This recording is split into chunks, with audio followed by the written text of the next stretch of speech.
Marksmanship and the Infantryman's Path to Increased Lethality by Joe Garcia. The full article with bibliography is linked below.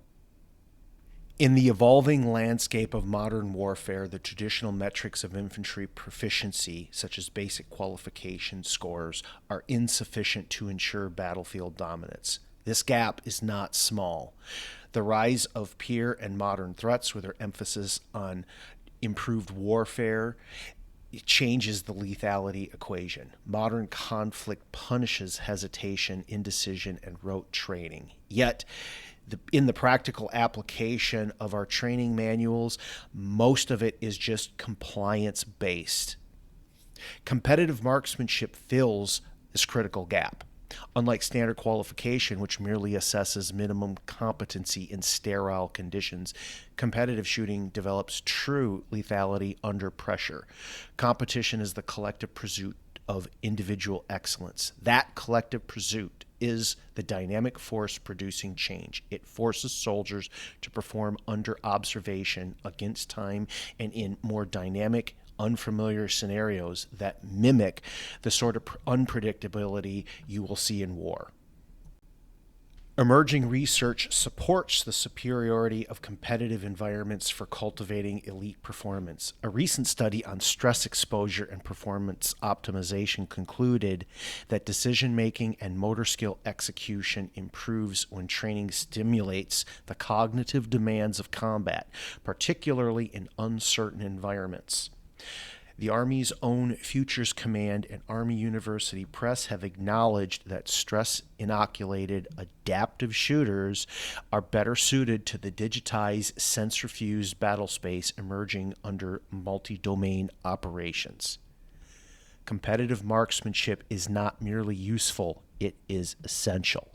It bridges the lethality gap by producing riflemen who can dominate under real pressure, perform inside the decision cycle of the enemy, and fuse weapon systems with battlefield awareness.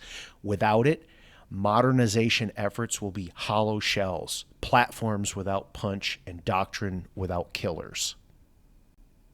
In the context of modern warfare, where combat is defined as cognitive overload, sensory saturation, and rapid threat engagement, soldiers must be conditioned not just physically, but psychologically.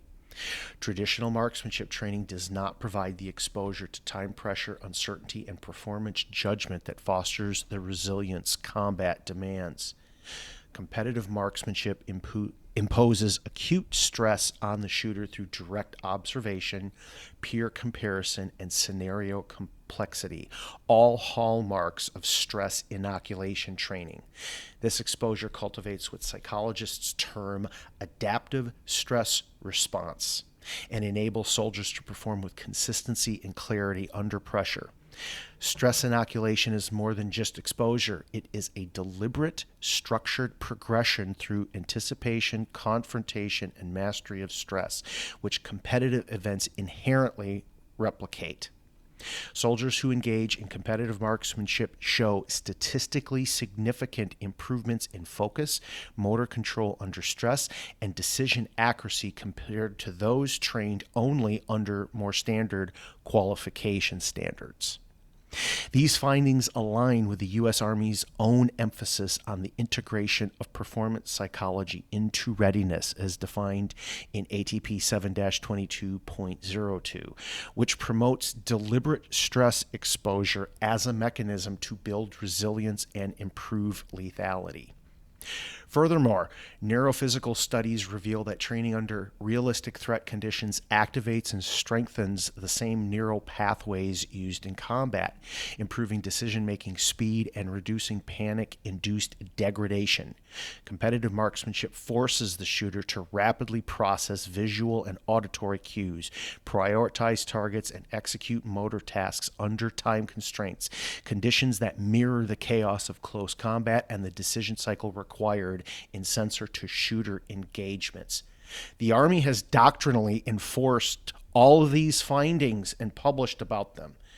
TC 3-20.40 explicitly outlines competitive and scenario-based shooting as valid mechanisms for preparing soldiers for the complexities of war, noting that, quote, Standard qualification tables do not replicate the time constraints, stressors, or movement required in combat. Similarly, FM 3-0 describes the future operational environment as characterized by tempo, ambiguity, and distributed threats, factors best countered by soldiers trained to think under pressure. In short, competitive marksmanship is not merely recreational. It is functional inoculation against the psychological and kinetic realities of war. The full article linked below goes into all these topics in great detail and includes bibliographies of all of the studies referenced coming to this conclusion. This is not mere conjecture. It's been studied, it's been published, and it's been demonstrated. It is best if all of you take this message to heart and learn from it. Take Joe Garcia's great advice. Read the article linked below.